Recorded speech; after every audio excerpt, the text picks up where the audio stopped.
All right, welcome back to Old Men, New Money. I'm Phil Larmon, and today we're diving into one of the most important, misunderstood, and long overdue conversations in sports. How athlete tokenization can finally solve the wealth crisis that professional sports has ignored for decades. This is not a hype version on tokenization, not the NFT nonsense, not digital collectibles, but the real regulated, economically sound version that actually protects athletes, aligns their incentives, and creates a healthier ecosystem before, during, and long after a career. Because here's the truth. We do not have a talent problem in sports. We do not have a work ethic problem. What we do have is potentially and lived intelligence problem. And I don't want to say intelligence. I want to say more of there is a ignorance around certain areas. So there's a structural problem. The entire system is built backwards. Athletes need the most support at the beginning of their career. Yet that's the moment that the system gives them the least. By the time they get real money, they've already developed habits, responsibilities, expectations, and financial commitment that they've never managed before, they've never prepared for. And then their career ends. And then all the support ends as well, the little support that they did have. But again, these are grown adults. But are they? We're now talking about high school kids as well that have an opportunity to tokenize their potential future earnings. But what we also run into is then suddenly and abruptly, sometimes violently, they're left holding an emotional and financial wreckage of a life that they never had the tools to build in the first place. So today, we're going to walk through the version of athlete tokenization that works. The modern version, the regulated version, the version that should have existed decades ago. But to understand this correctly, I need to take you back to the first attempt, Fantex. Because Fantex is the perfect example of how a good idea can fail when the world is not ready for it. Okay, back in 2013, Fantex tried something bold, athlete IPOs. You buy a piece of a player's future earnings, share in the upside, and participation in the athlete's journey financially. So back then, they signed Vernon Davis from the 49ers. He was a tight end, if you recall. They also signed Arian Foster, the highly talented running back. So they raised real money behind them. They filed SEC regulations. They built compliant structures in the world where digital securities barely existed.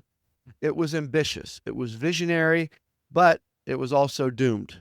Not because the idea was flawed, not because the fans didn't care, not because the athletes didn't want it. Fantex failed because the world around them didn't have the rails to make the idea make sense. So here's what people forget. When Fantex launched, NIL didn't exist. High school athletes couldn't monetize anything. College athletes couldn't monetize anything either. In early career investing, the moment where actual upside exists, just like a startup, was legally impossible. So Fantex didn't choose mid-career players because they thought that was the best model. They chose them because it was the only model allowed. They wanted to invest in prospects. They wanted to invest in breakout talent. But they couldn't touch high school. They couldn't touch college. They could only touch real opportunity, what they had in the moment, and that was professional athletes. So instead, they had to sign Vernon Davis. Again, this is mid-career. So he was already 5 or so years into his career when they did this. So it wasn't even the very beginning that they were investing in the upside of his career. And here's the honest breakdown. By the time Fantex signed him, the upside window had mostly closed. Vernon was already successful. He was established and financially stable. He had maybe 3, 4, 5 prime years left. That's not enough time for investors to see the venture-style returns. And venture-style returns are the only thing that justify the risk of investing in a human career. This is the part people always misunderstood. Athlete tokenization is not stock investing. It's not buying a piece of Apple or Amazon. It's venture investing. And venture investing only works when you enter early, before the huge breakout, before the draft, before the major contract, before the national exposure. Fantex didn't have the option to invest early. They were a decade too early for the laws, too early for the technology, too early for the culture, too early for blockchain rails, too early for digital securities, definitely too early for NIL, and too early for financial infrastructure that would have made this successful. So Fantex didn't fail because the idea was wrong. They failed because they were operating in a world that simply wasn't compatible of supporting the correct version of this idea. Now, fast forward to today. NIL exists. High school athletes in certain states can monetize legally. They just passed it in Ohio, my home state. College athletes can run real businesses. Brand partnerships are normal. Fractionalized ownership is normal. Digital securities are normal. And blockchain rails gives us a clean, automated, regulated distribution system that didn't exist in 2013. So now we can finally do the version of athlete tokenization that Fantex wished it could have done. The early stage version, the one with real upside, the one aligned with athlete development curves, identity support, and long-term financial stability. Let me show you what that looks like in practice. Let's start with a legacy athlete example. Imagine a high school wide receiver who's the son of an NFL Hall of Famer, like Larry Fitzgerald's son. Everybody already knows who he is. He's 6'3" with hands that look inherited from genetics, football IQ that feels 10 years older than he is, explosiveness that makes scouts raise eyebrows, and polish that usually takes 2 or 3 years of college to develop. Now, people have been watching him since his freshman year. He already carries the brand equity of the family name, and the minute he steps on the field, he can tell the guy's just different. This is the exact type of athlete where early capital actually creates value. Imagine he tokenizes 5% of the future football-related earnings, capped to protect him. He raises $500,000 to $1 million, and these days it can be far more than that because of these unideal numbers I'm seeing. Now that capital goes into training, nutrition, mental performance, recovery systems, content development, media training, everything wealthy players already have. He becomes better, faster, because he finally has the resources to maximize the body that genetics already gifted him. Investors get legitimate upside. The athlete gets support. The model works. Now let's talk about Jeremiah Smith. And let's be clear, Jeremiah Smith is not hypothetical. He is the real thing, the most polished wide receiver prospect people have seen in a decade. A kid who looks NFL ready at 18 years old. 6'3", explosive, smooth, dominant at the line, elite separation, natural hands, and a mindset that screams professional. Jeremiah is the exact example of a blue chip, premium tier athlete who could command serious early stage capital. If athlete tokenization rails were fully mature today, Jeremiah Smith could be a legitimate multi-million dollar raise candidate. Not because of speculation, because he is already performing at a level that projects directly into the first round, if not the first pick of the NFL draft. Investors wouldn't be gambling on maybe. They'd be investing in a trajectory that already exists and is only going to get stronger with proper support. But the real example, the one that shows why Fantex was early and why this moment is different, is Chris Henry Jr. Chris Henry Jr. is 18 today, but his investable moment wasn't now. It was when he was 15 or 16. That was the moment everyone saw it. The size, the length, the speed, the fluidity, the genetics, the narrative was there. Early dominance. I would say commitment to Ohio State, but he now has not committed when signing day had came. I don't know if he's looking for a bigger payday. Brian Hartline just left, so he's also talking to Oregon and USC. We'll see what happens. But it has national attention. So, no, he wasn't just a prospect. He's an absolute phenom out of modern day. So at 15 or 16, he was the exact type of athlete Fantex would have, should have invested in with their model if it had been legal. But then you could see the breakout curve before it happened. You could see the potential arc. You could see the trajectory the guy's likely an NFL career for sure. And if he had tokenized at that moment, 3 to 5% capped, structured, protected, it would have created an asymmetric upside for investors and meaningful support of his development and family. This is the window Fantex could never touch. This is the window NIL has finally, and I mean finally, opened. This is the window digital securities now makes scalable. And this is the window that makes athlete tokenization financially rational for the first time in history. Now let's make something very clear before we move into the second half of this episode. And this is important. Tokenization is not about selling pieces of a person. That's a misconception created by people who don't understand finance. Tokenization is simply a mechanism to match early support with future earnings in a capped, controlled, ethical way that benefits the athlete more than anyone else. But tokenization only works if the ecosystem around the athlete is aligned. The leagues won't lead this. The NFL does not care about binding long-term wealth for players. I mean, yes, they put in the programs. Yes, they put in some guardrails. But at the end of the day, they care about the performance on Sunday and protecting the shield. That's it. The alignment comes from the people who actually sit in the athlete's corner. The agent, the manager, the financial advisor, the brand manager, the marketing teams, the mental performance coaches, and the NFLPA. And especially one-team partners, which already handles group licensing and distribution at scale for many of the leagues. Or shall I say, many of the leagues like NFLPA and the players' associations. These are the people who should run tokenized frameworks. These are the people who benefit when athletes are healthier, better supported, more stable, more prepared for life after sports. Tokenization becomes an extension of athletes' care, a financial scaffolding, a structured path to long-term stability that shows that they really care about their athletes and that there's a reason for this association. And here's where the model gets even more interesting, because money is only half the story. The other half is identity. When an athlete tokenizes early, something subtle but incredibly powerful happens. Investors don't just become shareholders, they become even more rampant supporters. They become advocates. They become emotionally invested in the athlete's journey. They follow the season differently. They share content. They push the athlete's story in the world. They show up for them. They want them to succeed not just because they're fans, but because they have participated in the early development of someone they believe in.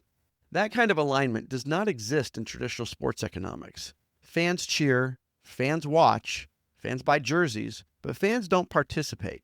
They don't participate in the economic alignment with the athlete. They don't have a role in the athlete's story. Tokenization changes that. It turns passive spectators into active stakeholders, not in a controlling way, not in a fantasy stock market way, but in an emotionally supportive way that reinforces the athlete's long-term success. And this is important because the greatest crisis in sports isn't money loss, it's identity loss. And it's the moment an athlete wakes up one day and realizes, I'm not the player anymore. Who am I now? What am I going to do? Most athletes never saw a pathway into adulthood because the system never trained them for it. Tokenization does something the league has never done. It creates continuity, a through line, a bridge from being an athlete to being a person with a future. Investors stay invested in the story behind the jersey. They support the transition. They support the second act. The athlete doesn't feel alone anymore. Now let me move into the part that agents and managers need to pay attention to, because in where the world has transformed, the agent's tokenization becomes a competitive advantage that differentiates them from every other agency in the industry. Imagine an agent walking into a recruit's living room and saying, here's our development model. We don't just negotiate contracts. We help you build wealth before you earn wealth. We help you develop the tools the league will never give you. We help you build a long runway into the future. No other recruiting pitch comes with that. Agencies that adopt this early will dominate the next decade. But to do this properly, you need the right institutional partner. And that's where the NFLPA and other players' associations, and for example, one-team partners come in. These organizations already manage group licensing frameworks. They distribute royalties at scale. They manage players' likeness rights. They have the compliance, the legal structure, and the trust of athletes. They're the ones who can standardize early-stage tokenization so it becomes a safe, ethical, regulated path for young athletes instead of a wild, wild west environment full of opportunists. One team can create standardized contracts, distribution schedules, payout caps, injury protections. They can define what percentage of future earnings can be tokenized and what cannot. They can implement mandatory financial education. They can put every deal through compliance and legal review. They can ensure the athlete is protected at every step. And frankly, this could be done hand in hand with the NFLPA. The NFLPA can formalize the long-term structure, ensuring that no athlete is ever exploited by bad actors. And the agents can execute within the regulated framework to build career-long support systems. This is the version that works, the version that's ethical, the version that protects the athlete as a human being, not just a product. And now let's move into something that rarely gets discussed, but matters just as much, the post-career monetization arc. Because here's the mistake athletes make. They believe their earning potential ends when their playing career ends. That's false. The playing career is just chapter 1. The second chapter, the storytelling chapter, the media chapter, the brand chapter, can be bigger if you structure it correctly. Think about how many athletes become media personalities: coaches, commentators, podcasters, analysts, trainers, entrepreneurs, brand ambassadors, or motivational voices after their playing days. Now, look at Michael Strahan, Shannon Sharp, Pat McAfee, and George Kittles. George Kittles will likely be massive when he retires. Travis Kelce is already positioning himself. The ones who figure it out, how to build a voice, a story, and a brand, often make more in the second half of their life than they ever did playing. But the average athletes, they don't get that guidance. They don't get that support. They don't get the infrastructure. Tokenization fixes that too. Because when an athlete tokenizes early, the investors who supported them from the very beginning stay with them in the second act. They push the athlete's media. They elevate their content. They support their brand. They amplify their voice. They help the athlete succeed long after the cleats come off. And here's the part that matters most. Post-career earnings can also be tokenized. Not ownership, not control, revenue share. If an athlete launches a podcast, a coaching brand, a training program, a media company, or a mentorship program, they can wrap that revenue into a token structure that compensates early supporters, funds new initiatives, and builds a long-term financial foundation. This keeps the athlete's identity alive. This keeps the narrative alive. This keeps the ecosystem alive. The athlete no longer falls off the cliff the moment they retire. They transition smoothly, professionally, and with dignity. Now, let me give you a real example that might look like this. Imagine Jeremiah Smith finishes his NFL career, whether it lasts 5 years or 15. He wants to launch a media platform teaching route running, mindset, film study, and elite development. His early tokenization investors don't disappear. They become his distribution engine. They help him with the audience. They help him monetize the content. They help drive the second arc of his career. And the athlete continues to thrive because the model was built with continuity in mind from the very beginning. This is why I say tokenization is not just financial innovation. It is an identity innovation. It gives athletes a structured identity before, during, and after the career. No other system in sports does that. The league doesn't do it. The teams don't do it. College doesn't do it. Agents can't do it alone.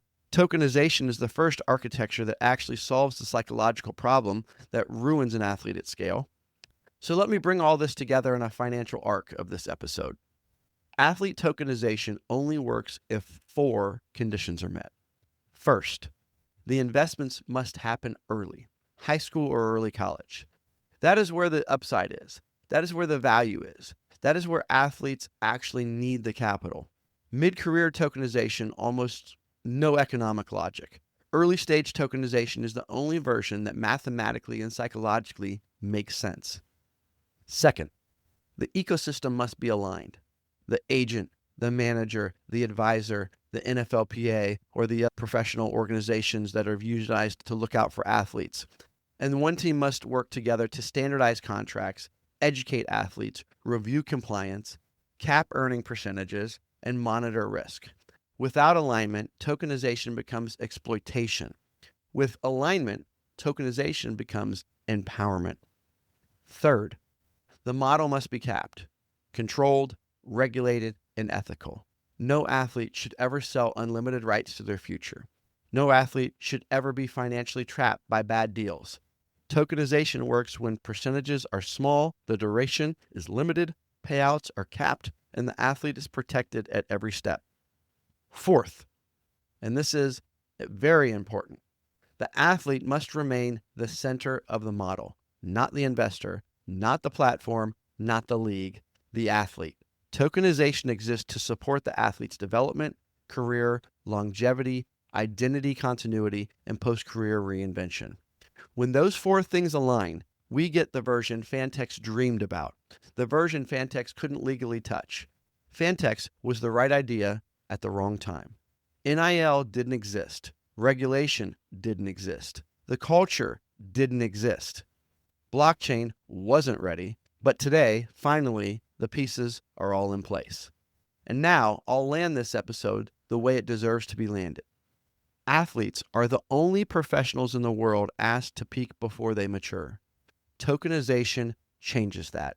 It gives athletes structure before the money, support before pressure, a safety net before the fall, a future before the identity hits crisis, and a community that stays with them long after the stadium lights go out.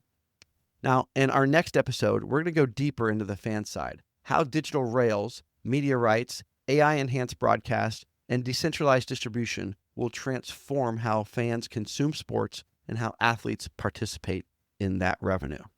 This is Old Men, New Money. I'm Phil Larmon, and athlete ownership isn't coming. It's finally here.